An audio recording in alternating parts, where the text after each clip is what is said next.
What if the most life-changing thing that you could do is just show up? Think about a time where you have hesitated before walking into a room full of strangers, or signed up for an event and backed out at the last moment. Or maybe, and I'm guilty of this too, but sending a text instead of calling a friend. If so, you're not alone. Let me take us all back to the year that was 2020. And as I'm sure you're aware, like many of us, the world really slowed down. I mean, really slowed down, right?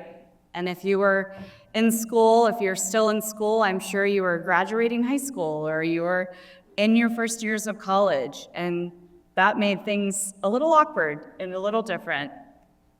But this also gave me a lot of time and space to reflect. And during that time, I realized I really didn't know what fulfilled me or what my purpose was.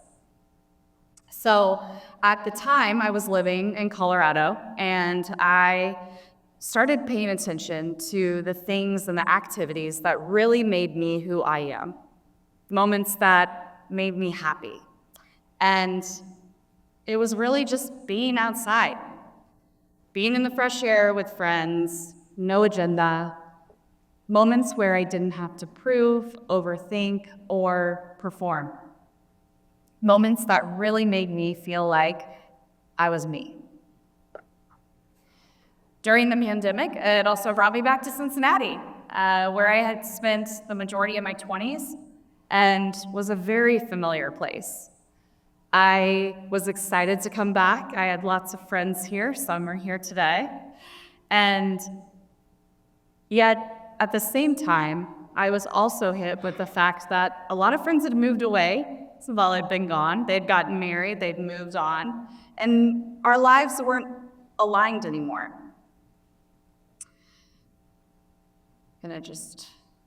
What I discovered while trying to find new friends was I was met with a lot of costs, right? Do I join a boutique fitness gym? Do I join that expensive running group?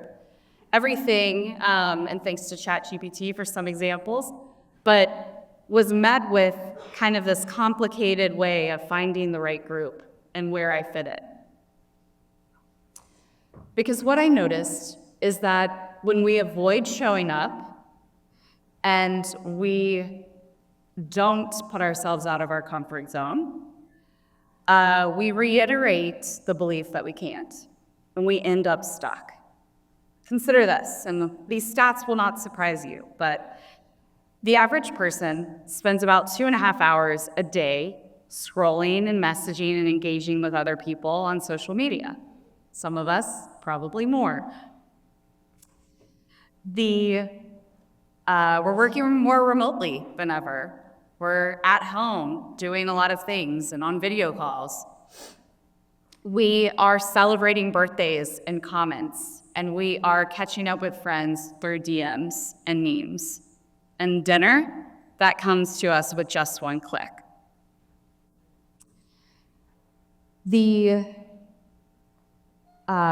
Additionally, 1 in 6 Americans report feeling lonely or isolated most of the time. That's 54 million people. The US Surgeon General reported loneliness as a public health crisis.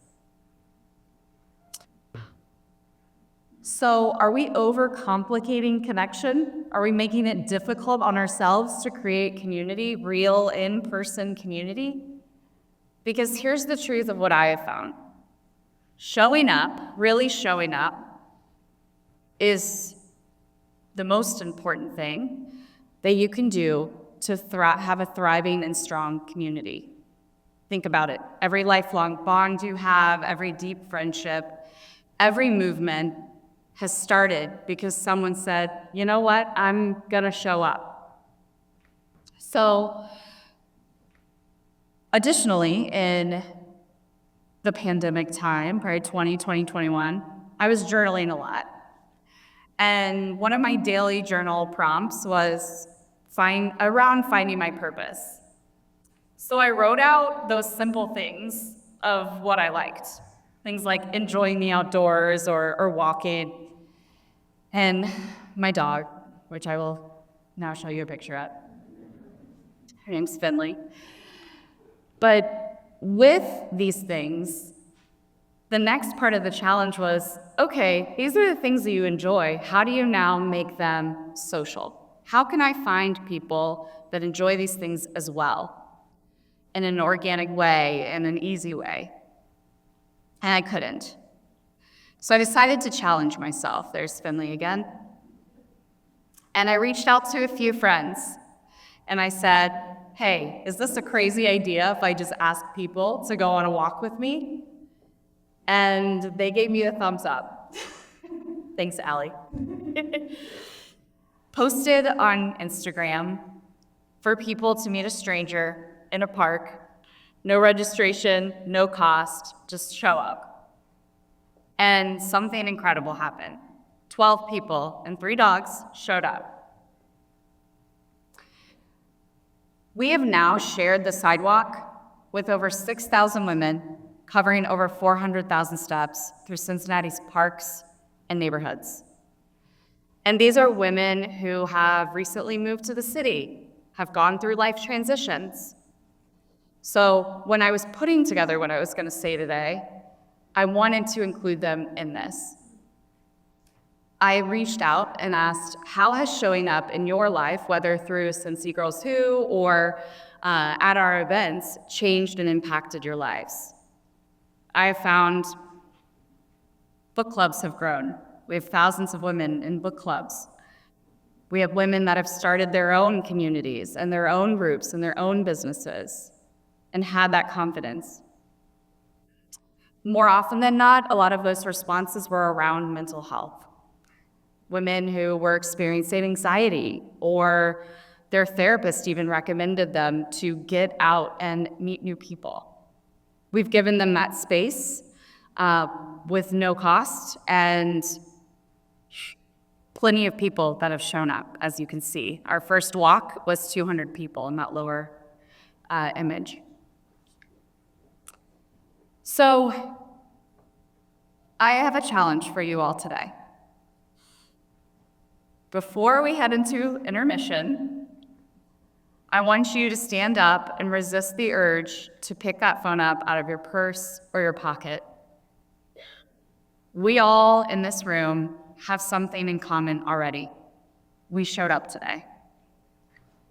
So I want you to introduce yourself to someone that you don't know, because that simple act of showing up might just lead you to exactly what you're looking for.